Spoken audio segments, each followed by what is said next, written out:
don't remember. I'm not in third grade. I've forgotten all my dinosaur facts. Yeah. Oddly enough, the time at which people tend to know the most about dinosaurs is at around the age of 4 to 6. Hi, I'm Emmy. And I'm James. And welcome back to The Bestiary, Monster Manual A through Z. And James, what are we talking about this week? So this week it's a little bit of an odd one. A bit of an outlier compared to some of the other stuff we've talked about. And deceptively simple, I would argue. A bit more interesting than they first appear. Dinosaurs. It's dinosaurs. Yes. So here in the Monster Manual, amongst the dragons and the devils and the flumps, we find dinosaurs. It's one of those things. It's always struck me a little bit odd to find in the Monster Manual that in your fantasy setting you can experience a creature that existed here, which, I mean, of course there's a lot of that. You get rhinos and cows and elephants, but dinosaurs, they're extinct. But I also think for that reason we have a lot of fantasies around dinosaurs, and D&D being based on a lot of pulp fiction. I guess it makes sense. Yeah, it does. And this is why I think that, on the face of it, you're like, oh, okay, it's a T-Rex. It's an Allosaurus.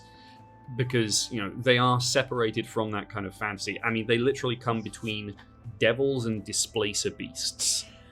Like, but the fact that they were real but existed in a time before human memory, and all that we have as a reminder of their existence are these, like, enormous fossilized skeletons that we find in the ground. They're almost like a semi-fantastical thing, even within our culture in general, even outside of tabletop role-playing. And so they can be an interesting addition to a campaign, I think, because, again, were real but are not, so are kind of fantastical but also not, because they were real.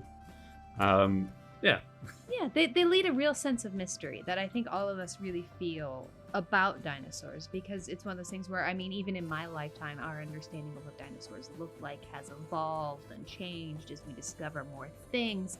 So they really do percolate in the imagination, and as a small kid, I think everybody at some point went through a dinosaur phase. I know I did. Yeah, they're dinosaurs. They're great. They're so cool. And there's so many of them, and there's so much to get through, and there's a really good way to get kids interested in biology and things, so they throw it at us. But it's cool. It's just preeminently cool, but I also think there's a sense of mystery.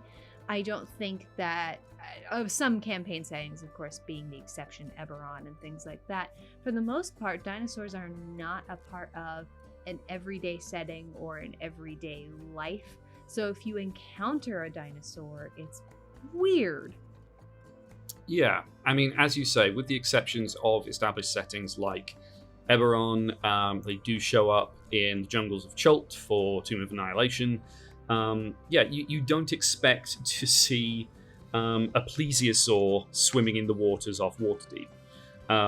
So if they are introduced at some point, particularly in established settings, of course, when it comes to homebrew campaigns, all bets are off. These things can be anything you want, that being, the brilliance of writing your own stuff.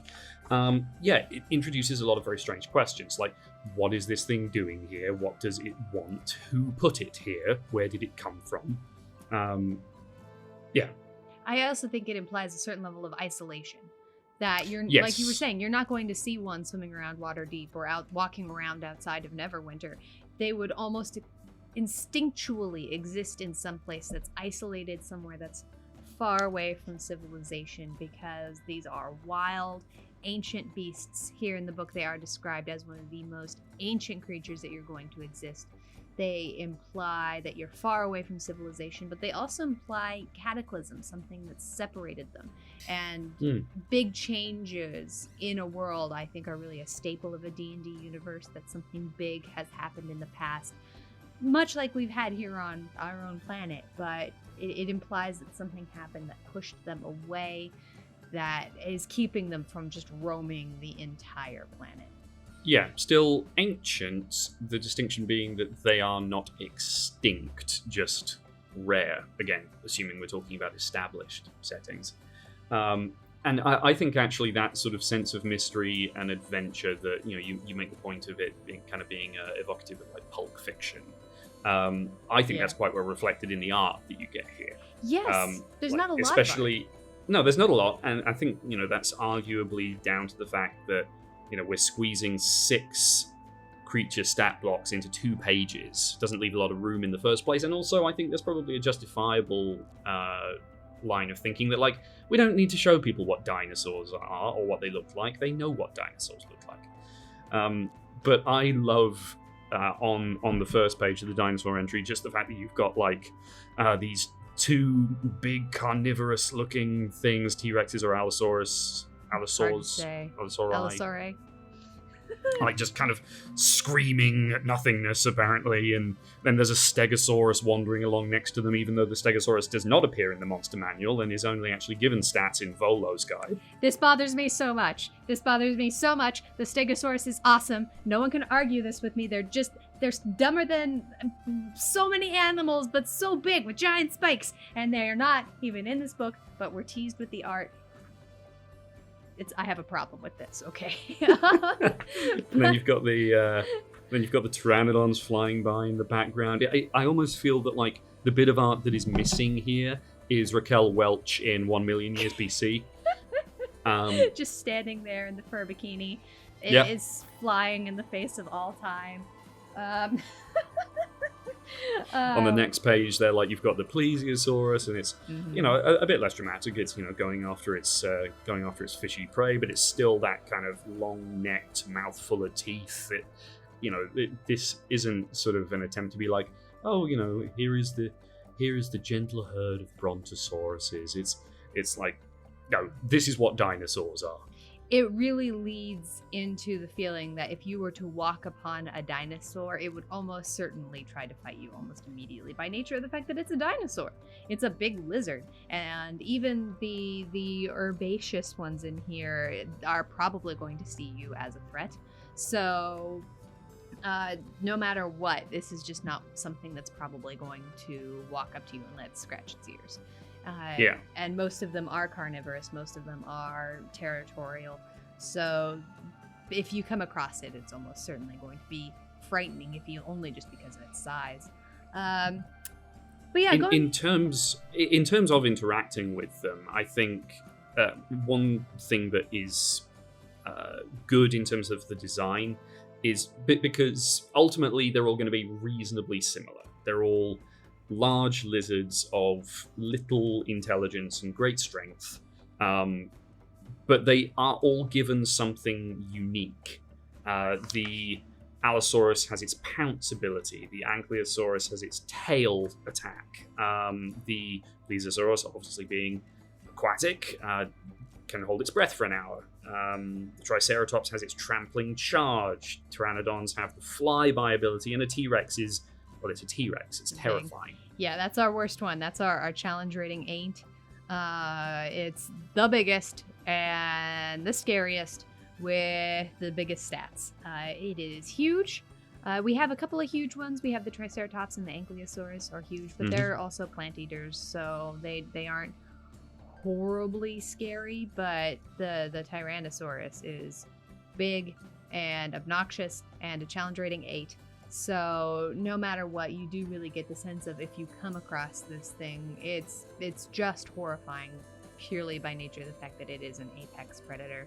And it really lives up to that mythology that we've all been ingrained with the Tyrannosaurus Rex. It's one of those iconic creatures from our movies and from our textbooks when we were in 3rd grade. So I'm glad to see it is respected here.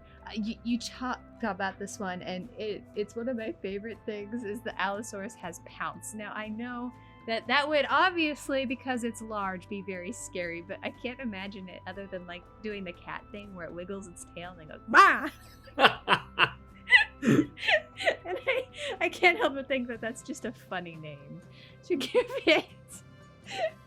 Yeah, maybe like leap would have been more intimidating. I don't know. Pounce. I mean, again, obviously that would be very scary. It's very big. Allosauruses were very, very scary, but.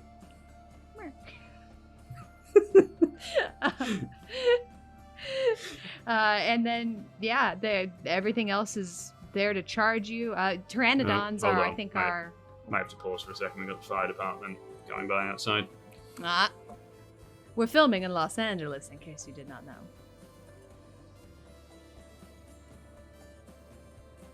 All right, I think we're good. All right. Okay.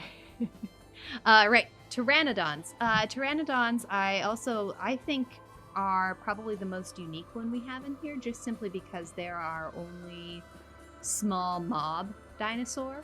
They're a quarter challenge rating. They're flying. They're there to harass you. They're there to be lots and lots and lots of them. Everything else is big and intimidating, but from the fact that it's big, and we have them all as higher challenge ratings. But the Pterodon is obnoxious because there's lots of them. So that it does really lead to a unique flair of you can use different ones for different environments and build it up. Yeah, and as we've said, I think with the introduction of these creatures, it does more than just give you an encounter. It raises questions of like, okay, what is going on that I'm now encountered with a flock? Would you say a flock of pteranodons? If you know the proper term for a group of pteranodons, please tell us in the comments. What is the collective noun for a pteranodon? Hey, give us that archaeology lesson. And, well, I mean, I don't know about you, but speaking of archaeology lessons and flying dinosaurs, I still can't quite get it through my head that many of them apparently had feathers. Yes, and that's another reason I think that we're not getting a lot of art, because there's, again, it's that thing of evolving. They always look a little bit different the more we learn about them. So that goes into, you could, when you're making these dinosaurs for your players, you really have a unique perspective on how these dinosaurs look for you. If you want a Tyrannosaurus that has bright pink parrot feathers, more power to you. You are absolutely supported in that, and there is no reason not to. Thank you for joining us again here on the Bestiary, Monster Manual A through Z. And yes, they do move in herds.